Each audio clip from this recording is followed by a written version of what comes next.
Bonjour Vincent Dorène, bonjour Sophie Delay. Bonjour. Vous êtes l'un responsable de programme chez Eiffage Immobilier, l'autre architecte. Vous êtes occupés ensemble d'un programme que vous avez proposé en mixité urbaine, on peut dire ça comme ça, dans un quartier au sud de Lille. Vincent, tu peux nous expliquer un peu le propos ? Oui, donc le terrain est effectivement situé au sud de Lille, rue du Faubourg des Postes, à côté de la nouvelle piscine qui s'appelle Plein Sud et à la limite du CHR. Le foncier a la particularité d'être miné de catiches. Les catiches sont les anciennes carrières souterraines dont on extrayait la craie. Et en fait, le terrain appartenait à une ancienne filiale d'Eiffage Construction, qui était un entrepôt de services matériels, et sur lequel Eiffage Immobilier cherche depuis 10 ans à réaliser une opération. À côté de la partie maîtrisée par Eiffage Immobilier, la partie de terrain qui lui appartient, on avait une petite partie propriété de la MEL. Et le programme s'inscrit sur la somme de ces deux parcelles, la partie de la MEL ne pouvant être soumise à projet car trop étroite à côté de la parcelle détenue par Eiffage. L'initiative d'un projet de mixité comme ça, c'est votre initiative ? Alors, par rapport à des contraintes financières, économiques de projet, Eiffage Immobilier avait besoin d'une partie accession représentant un gros volume d'affaires. Néanmoins, la mairie de Lille nous a demandé de réfléchir à cette mixité, aussi bien intergénérationnelle que sociale. Et c'est sur ce sujet-là que Eiffage Immobilier a fait appel à Sophie Delay pour ses compétences en la matière.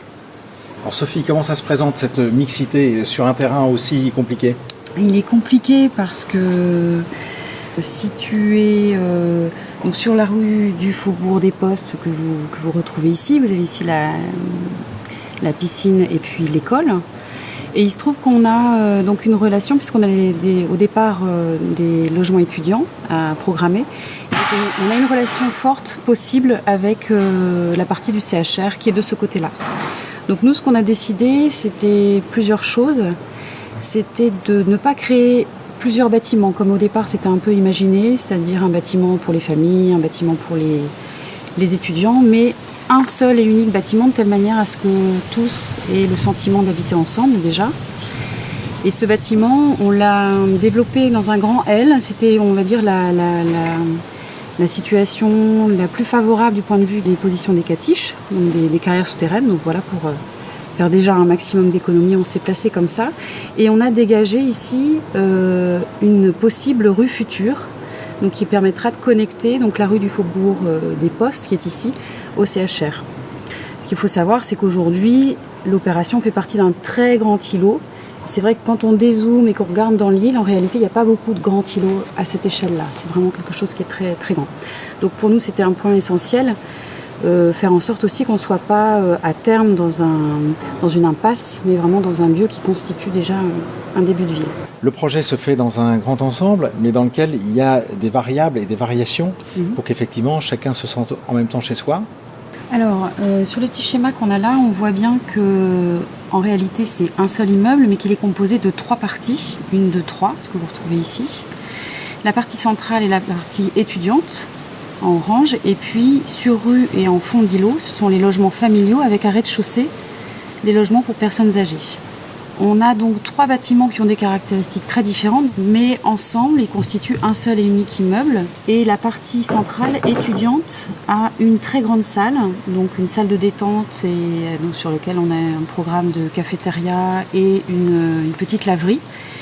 Et cette grande salle qui est traversante, double hauteur, est mise en partage avec l'ensemble des habitants de l'opération.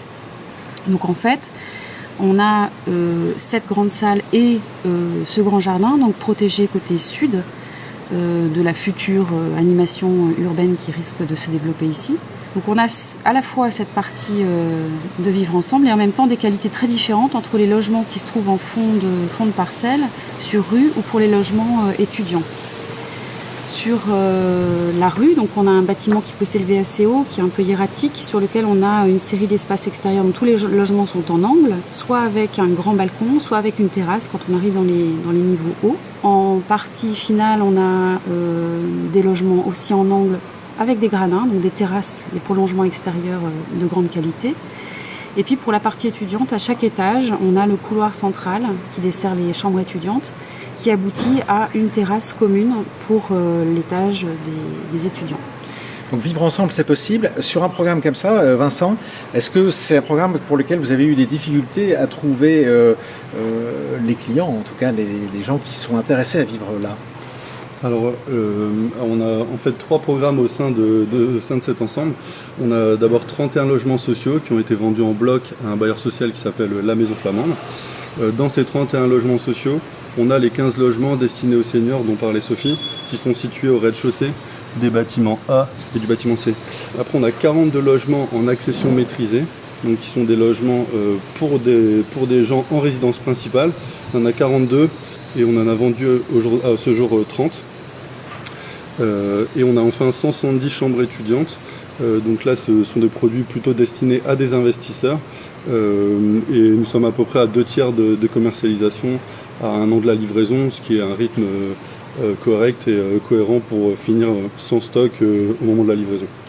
Donc une sécurité d'investissement et en même temps une sécurité aussi pour que chacun soit chez soi et en même temps puisse partager des éléments de la ville et des orientations du bâtiment.